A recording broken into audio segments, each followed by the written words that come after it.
మేమైతే ఆంధ్రలో ఉన్న నసనకోట అనే గ్రామం అంటారా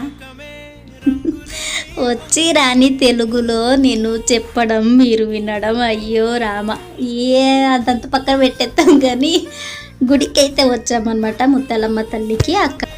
అక్కడ మా అమ్మవారికి అయితే ప్రసాదం చేస్తూ ఉంది, బెల్లం బువ్వ అంటారు కదా, అది చేస్తూ ఉంది నైవేద్యానికి. అది కట్ల పొయ్యిలో చేస్తుంది. నేనేమో పెద్దగా హెల్ప్ చేసేదన్న కట్ట పొయ్యి చెయ్యి కాల్చుకున్నా. ఇదే కదా ఎచ్చులకు పోవడం అంటే, గమ్మున పక్కన కూర్చుంటే పని అయిపోవు కదా. మండే చెయ్యి పట్టుకొని నేను ఆ రోజు తనకలాడిన రోజు అంటే అదే. ఇంకా అంతా అయిపోయిన తర్వాత పూజా సామాగ్రిలన్నీ రెడీ చేసుకొని దర్శనానికి అయితే వెళ్తున్నాము.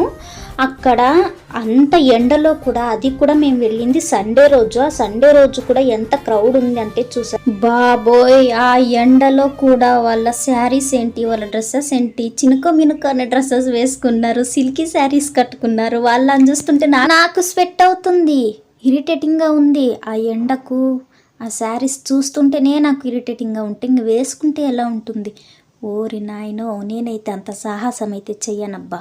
నేనైతే వాళ్ళని చూస్తూ అలా టీ తాగేస్తున్నా. వాళ్ళకి టీ తాగుతున్న ఉక్కబోస్తుంది నాకు. వాళ్ళకి ఆ డ్రెస్సింగ్లో ఉక్కబోయలేదా అని నేను చూస్తున్నా అంతే. మా అక్క ఆ ఎండలో కూడా షాపింగ్ పోయింది, కానీ ఏం తీసుకోలేదు. ఊరికే ఆ ఎండలో తిరిగి వచ్చింది. నేనైతే టీ తాక్కుని సైడ్లో నిలుచుకున్నాను అంతేనబ్బా. ఇంకా దర్శనం అంతా చేసుకుని ఇంకా రిటర్న్ వచ్చేటప్పుడు 4:30 అట్లా అయ్యింది.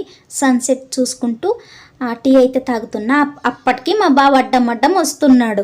నా ఫేస్ అయితే ఫుల్ స్వెట్ అయ్యింది, అయినా కూడా టీ తాగుతున్నా అని వెక్కరిస్తున్నాడు. Do subscribe.